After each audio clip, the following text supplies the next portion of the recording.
Hi students, இப்போ நான் பார்க்க போகிறது தமிழில் பாளையம் பாராட்டல். வாங்க எப்படி ஃபஸ்ட்டு பேசிக் எப்படி எழுதுறது என்ன பண்ணுறது அப்படின்றது பார்க்கலாம். சரிங்களா? ஃபஸ்ட்டு பாளையம் பாராட்டலுக்கு பேசிக் பார்த்திங்கன்னா காமனாக எல்லாத்துக்குமே குறிப்பு சட்டகம் போடணும். சரிங்களா? பாளையம் பாராட்டல் கொடுத்துட்டு குறிப்பு சட்டகம்.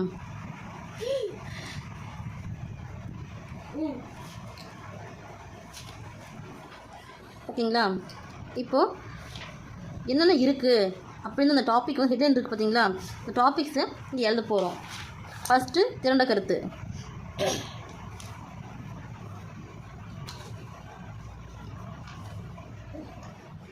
அடுத்து பார்த்திங்கன்னா மைய கருத்து,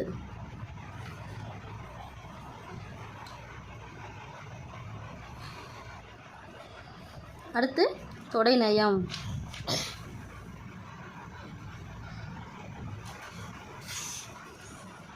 அடுத்து மோனை. ஓகேங்களா? மோனை நயம், அடுத்து எதுகை. இது காமனாக எல்லாருக்கும் தெரிஞ்சது தான். இது ஃபஸ்ட்டு வந்து குறிப்பு சட்டகம் போட்டு டாபிக்ஸை ஃபஸ்ட்டு கொடுத்துருங்க. சரிங்களா? அடுத்து சந்த நயம்,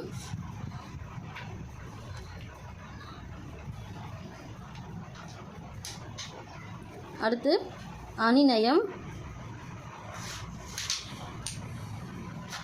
அடுத்து சுவை நயம்,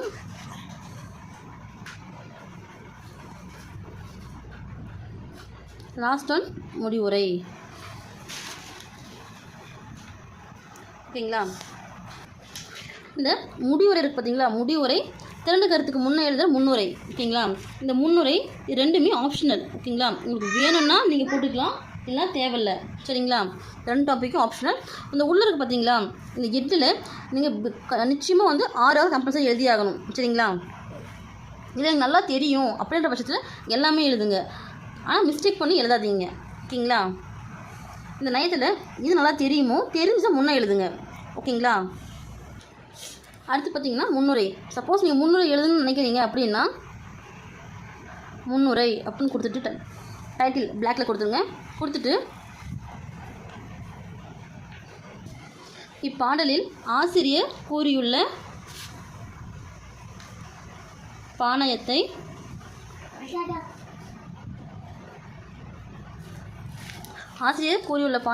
பின்வருமாறு காணலாம் அப்படின்னு கொடுத்துருங்க.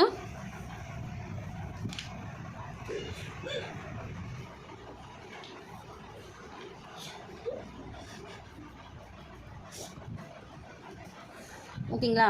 அடுத்து திரண்ட கருத்து. திரண்ட கருத்து அப்படின்னு பார்த்தீங்கன்னா இப்போ உங்களுக்கு குரல் கொடுத்துருந்தாலும் சரி, இல்லை ஏதாவது பாட்டு லைன் கொடுத்துருக்காங்க, அந்த கருத்து பார்த்திங்கன்னா அந்த பாட்டை வந்து ஒரு டைம் 2 டைம் படிங்க. அந்த பாட்டில் உங்களுக்கு என்ன தெரியுதோ, அந்த உங்களுக்கு படித்ததில் என்ன உங்களுக்கு புரிஞ்சிருக்கு அப்படின்றது திரண்ட கருத்தாக ஒரு 4 லைன் கொடுங்க. சரிங்களா? அப்படி எனக்கு எதுவுமே தெரியல, எனக்கு எப்படி எழுதுறதுன்னு புரியல அப்படின்னா அந்த பாட்டு இருக்குது பார்த்தீங்களா? பேஸாக பாட்டுனும் போது பார்த்திங்கன்னா இந்த மாதிரி பெஸ்ட்டாக கொடுப்பாங்க. ஸோ இது நீங்கள் படிக்கும் போதே ஒரு அண்டர்ஸ்டாண்டிங் ஆகிரும், எப்படி வந்திருக்கு, இது என்ன பாட்டில் இருக்குது அப்படின்ட்டு. அப்போ திரண்ட கருத்துன்னு கொடுத்து இது என்ன சொல்ல வராங்க ஓரளவுக்கு வந்து உங்களுக்கு ஒரு ஐடென்டிஃபை ஆகி 2 டைம் படிக்கும் போது என்ன உங்களுக்கு புரிஞ்சிருக்கோ அதை எழுதுங்க. அப்படி தெரியலன்ற பட்சத்தில் நீங்கள் பாட்டே எழுதலாம். ஓகேங்களா? அந்த பாட்டை வந்து எப்படி வந்து நம்மளுடைய வரி லைனில் எழுத முடியும் அப்படின்றது மாற்றி எழுத தெரியும் எல்லாருக்குமே. அந்த மாதிரி லைனில் மாற்றி எழுதுங்க. மறக்காமல் ஆசிரியர் போய் மென்ஷன் பண்ணிடுங்க. ஓகேங்களா? ஆசிரியர் மென்ஷன் பண்ணி திரண்ட கருத்தை வந்து அழகாக வந்து சொல்லியிருக்காங்க அப்படின்னு கொடுங்க. சரிங்களா? அடுத்து மைய கருத்து அப்படின்னும் போது திரண்ட கருத்துக்கும் மைய கருத்துக்கும் ஒரே டிஃப்ரெண்ட் பார்த்தீங்கன்னா, இந்த திரண்ட கருத்து நீங்கள் 5 லைன் 4 லைன் எழுதுறது, அது உள்ள என்ன சொல்ல வருதுன்றதை 2 லைன் எழுத போகிறீங்க. இப்போ ஒரு படம் அப்படின்னும் போது ஒரு படத்தை ஃபுல்லாக எழுதுறீங்க. கீழே வந்து படத்தோடைய தீம் என்ன சொல்ல வருது அந்த படம் அப்படின்றத இங்கே எழுத போகிறீங்க. சரிங்களா? இப்போதான் ஞாபகம் வச்சுக்க முடியும். ரெண்டுத்துக்கும் ஒரு டிஃபர். ஓகேங்களா? அடுத்து பார்த்தீங்கன்னா தொடை நயம்,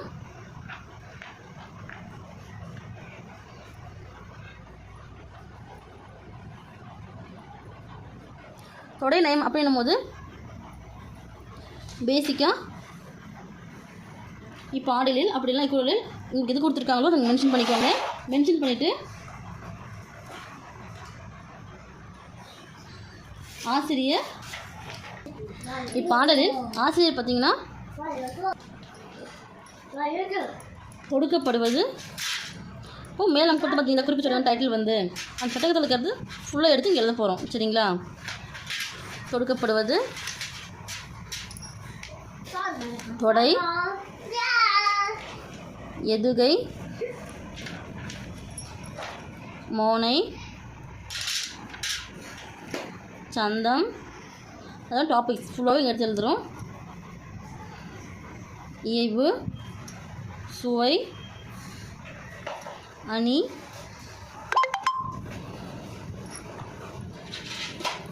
ஆகியனவற்றை ஆசிரியர் அழகாக கூறுகிறார். இல்லை அந்த உள்ளடக்கிய தொடைய நயம் அப்படின்னு நீங்கள் கொடுத்துக்கலாம். ஓகேங்களா? உங்களுடைய ஆப்ஷன் அது.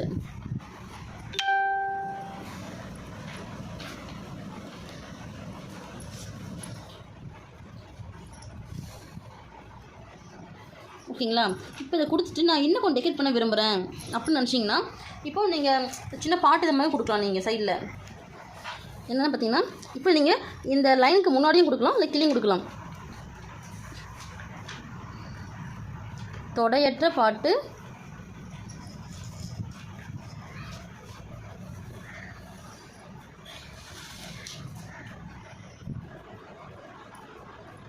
அடையற்று போகும்.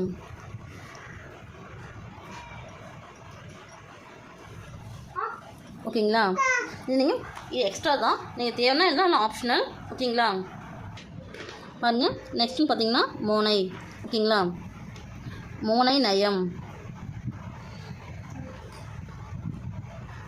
இப்போது இங்கே பார்த்தீங்கன்னா பேசிக் அது மாதிரி 2 லைன் நீங்கள் எழுத விருப்பப்படுறீங்க அப்படின்னா எழுதலாம்.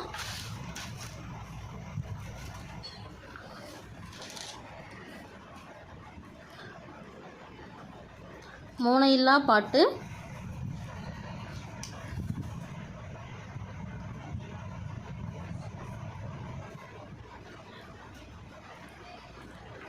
வீணையில்லா சங்கீதம் போன்றது. ஓகேங்களா?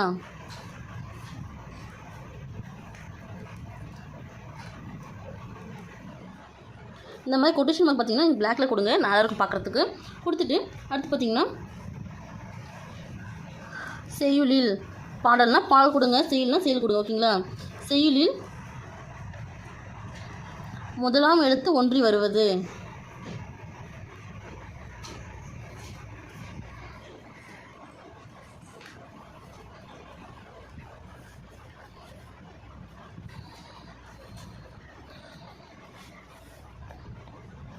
செயலில் முதலாம் எழுத்து ஒன்றி வருவது மோனை நயமாகும். ஓகேங்களா?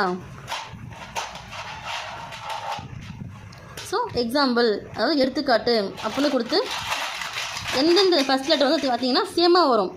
ஃபஸ்ட்டு வர எழுத்து ரெண்டுமே ஒரே மாதிரி வந்து சம்திங் பேர் எந்த வார்த்தை வேணாலும் இருக்கட்டும். அது சீரில் வந்தால் நேராக எழுதுங்க, அடியில் வந்தால் மேலேயும் கீழே எழுதுங்க. ஓகேங்களா? இப்போ அடி அப்படின்னா ஃபஸ்ட் எழுத்து இப்படி எழுதுங்க, சீரில் வருது அப்படின்னா இப்படி எழுதுங்க. ஓகேங்களா? நெக்ஸ்ட் பார்த்தீங்கன்னா எதுகை நயம்.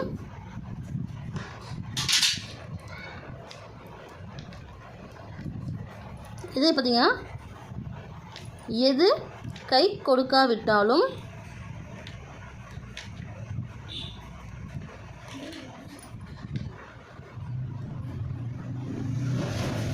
எது கை கொடுக்காவிட்டாலும் எதுகை கை கொடுக்கும்.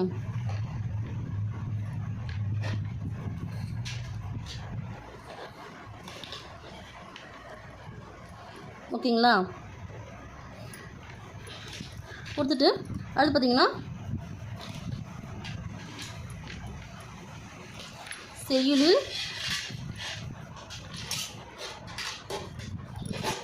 இரண்டாம் எழுத்து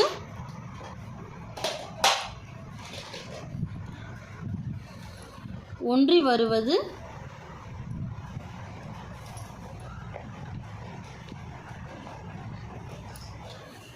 எதுகை நயம். ஓகேங்களா? அடுத்து எடுத்துக்காட்டுன்னு சொல்லி ரெண்டாவது லெட்ரு, அதாவது ஃபஸ்ட்டு ஏதாவது ஒரு வார்த்தை வந்திருக்குன்னு வச்சுக்கோங்களேன், வந்துட்டு ரெண்டாவது எழுத்து ஒரே மாதிரி இருக்கிறது. சரிங்களா? இப்போது சம்திங் வந்துட்டு ரெண்டாவது எழுத்து ஒரே மாதிரி அடியில் வந்தால் இந்த மாதிரி எழுதுங்க, சீரில் வருது அப்படின்னும் போது இந்த மாதிரி. ஓகேங்களா? சைடில் எழுதுங்க சீரை வந்து. நெக்ஸ்ட்னு பார்த்தீங்கன்னா சந்தநயம், சேம் இது பார்த்தீங்கன்னா சந்தம் பாட்டுக்கு சொந்தம். ஓகேங்களா?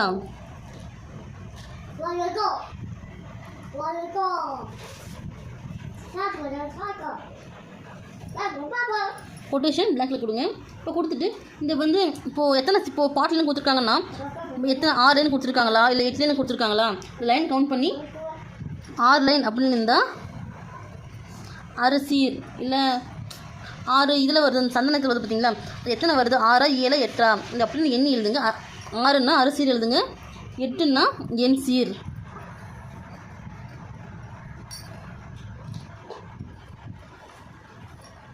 கழி நெடிலடி ஆசிரிய விருத்தம். ஓகேங்களா? இது காமன்.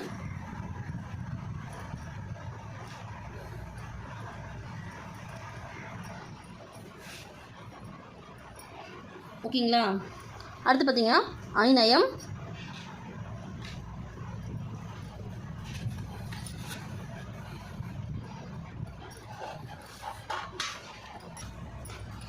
அணிக்கு பார்த்தீங்கன்னா அணியில்லா பாட்டு,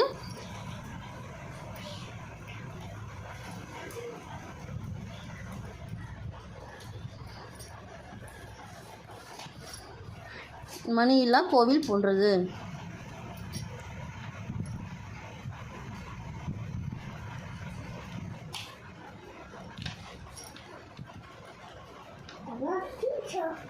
ஓகேங்களா? இப்போது அந்த பாட்டில் வந்தீங்கன்னா எந்த எழுத்து வந்து இந்த கொஞ்சம் இப்போ ஒரு லைன் நான் படிக்கும்போது இந்த வார்த்தையில் உச்சரிப்பு அதிகமாக இருக்குது, இந்த வார்த்தை லைனுக்கு முக்கியம் அப்படின்னு நம்ம சொல்லுவோம் தெரியுங்களா? அந்த மாதிரி லைன் பாருங்கள். ஏதாவது ஒன்று வந்து திருப்பி வர மாதிரி இருந்தால் அந்த வார்த்தையை எடுத்து இந்த சொல் வந்து மீண்டும் பல இடங்களில் வருவதால் சொற்பொருள் பின்வரும் நேயணி அப்படின்னு எழுதுங்க. இல்லையா அந்த இது வந்து இதான் வந்து உணர்த்துற மாதிரி ஒரு லைனுக்குள்ளே மறைஞ்சி வர்ற மாதிரி, ஓகேங்களா, அந்த மாதிரி வருதா இல்லை ஓம உறுப்பில் வருதா அதை வந்து கரெக்டாக மென்ஷன் பண்ணி அந்த வார்த்தையை எடுத்து எழுதி இந்த அணியில் இது வருது அப்படின்னு எழுதுங்க. சரிங்களா? நெக்ஸ்ட் பார்த்தீங்கன்னா சுவை.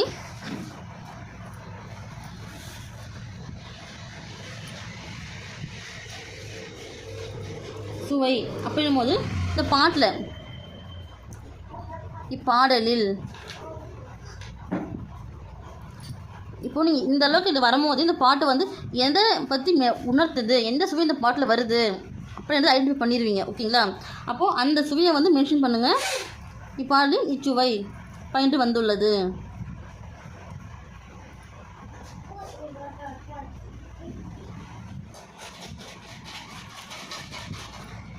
ஓகேங்களா? ஆல்ரெடி பார்த்தீங்கன்னா அணிக்கும் சுவைக்கும் இந்த அணியில் எத்தனை இது வருது, சுவையில் எத்தனை சுவை வருது, இது எப்படி கண்டுபிடிக்கிறது அப்படின்றது நான் ஒரு வீடியோ போட்டிருக்கேன். ஸோ அதை பார்த்து தெரிஞ்சுக்கோங்க. ஓகேங்களா? அடுத்து முடிவுரை. ஃபைனலாக முடிவுரை அப்படின்னும் போது லாஸ்ட்டாக இப்போது நீங்கள் மேலே என்ன டைட்டில் எழுதுனீங்களோ இப்பாடலில் அப்படின்னு கொடுத்து இப்பாடலில் ஆசிரியர் அப்படின்னு சொல்லிட்டு அத்தனை டைட்டில் எடுத்து எழுதி மிக நன்றாக வந்து கூறியுள்ளார், உணர்த்தியுள்ளார்ன்றதை வந்து நீங்கள் ஆப்ஷனில் போட்டுக்கலாம். ஓகேங்களா? அவ்வளோதாங்க பானையும் பாடல்ன்றது.